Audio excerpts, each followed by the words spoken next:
মাননীয় প্রধানমন্ত্রী, আমরাও ভেতর থেকে বারবার শুধু চিন্তা করছিলাম যে কেউ হয়তো আসবে, কিন্তু কেউ আসলো না। তারপরে তারা এর মধ্যে কিছু কিছু অফিসার চলে গেল দরবার থেকে। শেষ গ্রুপ আমরা মহাপরিচালককে নিয়ে যখন বেরোয় আসলাম, আমাদেরকে বলল আপনাদেরকে মারবো না, আপনারা হাত তুলে উপর দিয়ে যান। আমরা সব যারা মহাপরিচালককে মধ্যেখানে রেখে আমরা যখন আগাচ্ছি, ওরা বলল এই সুরের বাচ্চা, সারা জীবন তোরা আমাদেরকে সিঙ্গেল লাইন করেছস, এখন জাস্ট গোল করে সিঙ্গেল লাইন অটোমেটিক ভাবে কিভাবে জানি না মহাপরিচালক সামনে চলে গেলেন। ওই অ্যাসপাস সিনিয়র আমরা 12 জন দাঁড়াই গেলাম। আমরা হাত বলতে আগে যাচ্ছি এবং আমাদেরকে বলছে স্যার, তারা বলছিল স্যার আপনাদেরকে মারবো না, আপনারা হাত তুলে এগিয়ে যান। আমরা সব এগিয়ে যাচ্ছি, আমাদের কাছে মোবাইল টোবাইল যা ছিল সব কেড়ে নেওয়া হলো। নিয়ে আমরা পিছনে গেট দিয়ে যখন বেরোতে যাচ্ছি, মাননীয় প্রধানমন্ত্রী আমার মহাপরিচালককে এই গেটের বাইরে পা দিয়ে 4 জন বাইরের থেকে লোক এসে 4টে গুলি করলো আমার মহাপরিচালকের মুখে। ডাক কাপড় পড়ে গেলেন ওখানে, একদম সাথে সাথে আমার সামনে পড়ে গেলেন। কেন আমার মহাপরিচালক মরবে আমার সামনে? আমরা দৌড়াই যেতে গেলাম, এই ছোট বাচ্চা তোরা যদি কেউ একটা আস সবারই গুলো। তারপরে বুঝতে পারি নাই কে কোন দিক দিয়ে গুলি করতে, একটা গুলি আমার এখান দিয়ে বেরোয় গেল, জাস্ট টাচ করে আমি মাটিতে পড়ে গেলাম। আমি তার ক্রলিং করে পাশেই ছিল টয়লেট বা বাথরুমের মধ্যে আমি ঢুকে গেলাম। তারা যে কিভাবে হত্যা করেছে, তারপরে আমাকে যখন আবার বাথরুমের মধ্যে পেল, বাথরুমের মধ্যে তারা দরজা না খুলেই 7টা ফরফর করে ফায়ার করলো। যেহেতু তারা দরজা খুলে নাই, গুলিটা লাগে নাই। তারপর যখন আমাকে ধরে বের করে নিয়ে গেল ম্যাডাম, মাননীয় প্রধানমন্ত্রী, আমি দেখলাম দিল্লি থেকে শুরু করে আমার সাথে যে 11 জন ছিল, শুধু তারা মানে নাই, বিক্ষত করে দিয়েছে। মাননীয় প্রধানমন্ত্রী, আপনি যদি সেনাবাহিনী করাতেন, ওদের এত সাহস ছিল না, ওরাকে এত সাহস করে মারতে পারতো না। তারা শক্ত হয়েছে বেলা 1টা-1:30টার পরে তারা শক্ত ডিফেন্সে গেছে। তার আগে পর্যন্ত কোনো লিডারশিপ ছিল না, যে জানতে পারছিল সেই কাজ করতেছিল। আপনার এই রাজনৈতিক চিন্তাধারাটা সম্পূর্ণ ভুল হয়েছে মাননীয় প্রধানমন্ত্রী, আমরা জানি সম্পূর্ণ ভুল হয়েছে। মাননীয় প্রধানমন্ত্রী, আমার আপনার কাছে অনুরোধ, আপনি বৃহত্তর চিন্তা করে হয়তো এটা করেন নাই, আমাদের পরিবারের যে চিন্তা করে করেন নাই। আমার প্রশ্ন, আমরা 168 জন অফিসার ওদের মাঠ থেকে বেরিয়ে আসতে পারলাম না, 7.5 থেকে 9,000 সৈন্য আপনাদের কাছ থেকে বেরিয়ে গেল কিভাবে? মাননীয় প্রধানমন্ত্রী, আপনি আমাকে এই একটি উত্তর দেন। আমরা 150-এর অধিক অফিসার ওখান থেকে বেরোতে পারলাম না, কিন্তু ভাই একটু চুপ করো ভাই, আর সেনাবাহিনী নষ্ট করো না, একটু চুপ করো। মাননীয় প্রধানমন্ত্রী, আপনার পুলিশ, আপনার র্যাব, আপনার যত নিজস্ব এসবি আছে, আমাকে একটু উত্তর দেন।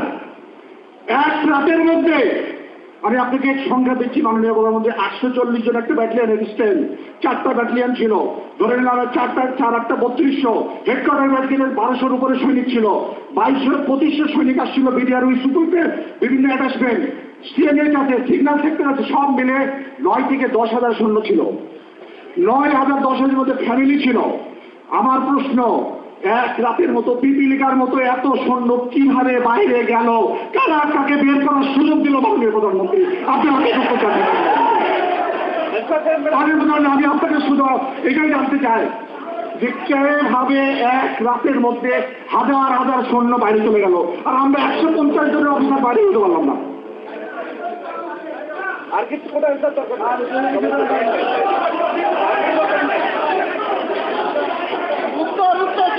মাননীয় প্রধানমন্ত্রী, আপনার ধীর স্থির সিদ্ধান্তের কারণে আমাদের ট্যালেন্টেড অফিসারগুলো মারা গেল। মানুষ মুরগিকে ওভাবে মারে না, ওইভাবে জবাই করে না, তারা যেভাবে মেরেছে।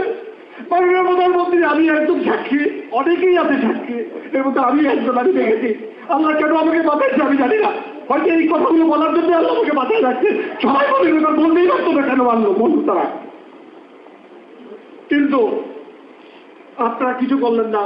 আমার এত সেনাবাহিনী, এনডিসি, পিএসসি, আরসিবিএস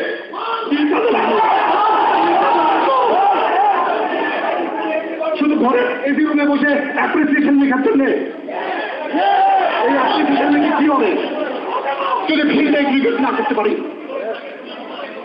কি হবে মাননীয় প্রধানমন্ত্রী? আপনারা কি আমাদেরকে ট্রিবিউ করে রাখতে চান? একটা অফিসার এসে বলল যে সেনাবাহিনী চলে, মাননীয় প্রধানমন্ত্রী আপনি একটা সেকেন্ড লেফটেন্যান্টকে জিজ্ঞাসা করেন আওয়ামী লীগ যাওয়ার পরে বিএনপি আসলে কোন কোন জেনারেলের চাকরি যাবে সে বলে দিতে পারবে। এখন সেকেন্ড লেফটেন্যান্টকে যদি জিজ্ঞাসা করেন আওয়ামী লীগ যাওয়ার পরে যদি বিএনপি সরকার পাওয়ারে আসে কোন কোন জেনারেল ব্রিগেডিয়ার বাড়ি যাবে, ও বলে দিতে পারবে এমএসের মতো যে এই কয়জন জেনারেল বাড়ি চলে যাবে। আমার বিএনপি পাওয়ারে আসলে কোন কোন জেনারেল বাড়ি চলে যাবে, কোন কোন ব্রিগেডিয়ার বাড়ি যাবে, ওই সেকেন্ড লেফটেন্যান্ট বলে দেবে। কেন মাননীয় প্রধানমন্ত্রী? কেন এই জেনারেলরা প্রমোশন করে বসে যাদেরকে আনফিট করেছে প্রমোশন 2 বছরের মধ্যে লেফটেন্যান্ট থেকে ফুল কর্নেল থেকে ব্রিগেডিয়ার করে দিল। এত কি মারামারি করলো করতে তারা এই 2 বছরের মধ্যে লেফটেন্যান্ট কর্নেল থেকে ফুল কর্নেল থেকে ব্রিগেডিয়ার হয়ে গেল। কিভাবে এই 4-5 বছর তাদের প্রমোশন দেন নাই? কিভাবে দিলেন? কারণ এটা পলিটিক্সের জন্য, আপনাদের পলিটিক্সের জন্য দেওয়া হয়নি। আপনি ডিডিএফআই বানিয়েছেন, ডিডিএফআই ব্ল্যাক লিস্ট নিয়ে আসে, not clear not clear not clear কি স্যার? আপনি দেশের জন্য কাজ করতেছি, নট ক্লিয়ার কি নট ক্লিয়ার কি মনে পড়ে বললাম প্লিজ, আমি তোমাদের কথা সব বলতেছি। মাননীয় প্রধানমন্ত্রী ডিডিএফআই প্রধান এক লিস্ট নিয়ে যান, সেখানে মাননীয় সেনাপ্রধান এবং আমাদের বিজ্ঞ যারা জেনারেল থাকেন ট্রিপল, কিছু করার নাই।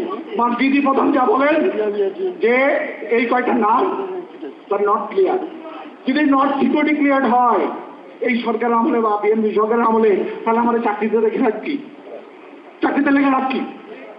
আমাদেরকে বলা হচ্ছে, আমরা যখন জিজ্ঞাসা করছি স্যার প্রমোশন কেন হলো না, তো সমস্যা হবে। সমস্যা কিসের স্যার? আমি চাকরি করছি দেশের জন্য, সমস্যা কোথায় স্যার? আমাদের সেনাবাহিনীকে আপনারা রাজনীতিবিদ বানিয়েন না, একটা নিয়ম বানান যে নিয়মে আমরা সবাই জানবে এ প্রমোশন পাবে।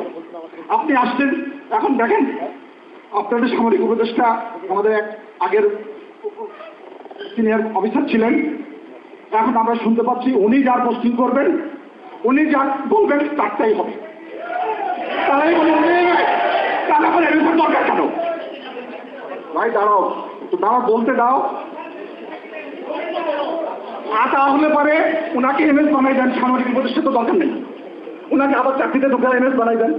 উনি যদি বলেন অমুক জেনারেল ওখানে যাবে, অমুক জেনারেল ওখানে যাবে, অমুক ব্রিগেডিয়ার ওখানে যাবে, যে লেফটেন্যান্ট, আমার একটা প্রশ্ন, যে লেফটেন্যান্টকে এই জেনারেলরা প্রমোশন দেন নাই আমাদের সিনিয়ররা, যে কারণেই হোক, আপনি আসার সাথে সাথে 15 দিনের মধ্যে আপনার রেজিমেন্টের ডেপুটি কমান্ডেন্ট করা হলো কেন? আমার প্রশ্ন দেন। পিজিআর রেজিমেন্টের উনি ডেপুটি কমান্ডেন্ট হয়ে গেলেন, কিন্তু গত 5 বছর ধরে জানি উনি আমাদের সাথে পিজিআরে ছিলেন, বাইরে ছিলেন, বিকজ তোনার বলে আওয়ামী লীগের গন্ধ ছিল, বিএনপির আমলে হয় নাই। এই আওয়ামী লীগের গন্ধ বিএনপির গন্ধ সেনাবাহিনীর মধ্যে থাকবে কেন? কেন থাকবে? কেন থাকবে? আমরা ট্রেনিং করি, যে হলো আমাদের সিনিয়ররা দেখবে যে ফিট, সে প্রমোশন পাবে। সিনিয়রকে যখন জিজ্ঞেস করি স্যার আমার কি অপরাধ প্রমোশন হয় নাই, দেখো এটা তো বুঝোই তো, কেউ এমনি হয়ে যাবে, কেউ হবে নিজের যোগ্যতা বলে, কেউ হবে পলিটিশিয়ানদের নির্দেশে। পলিটিশিয়ানদের নির্দেশে আমার জেনারেল প্রমোশন হবে কেন? কেন হবে মাননীয় প্রধানমন্ত্রী? আপনি আমাকে শুধু এখন ইনস্ট্যান্ট উত্তর দেন।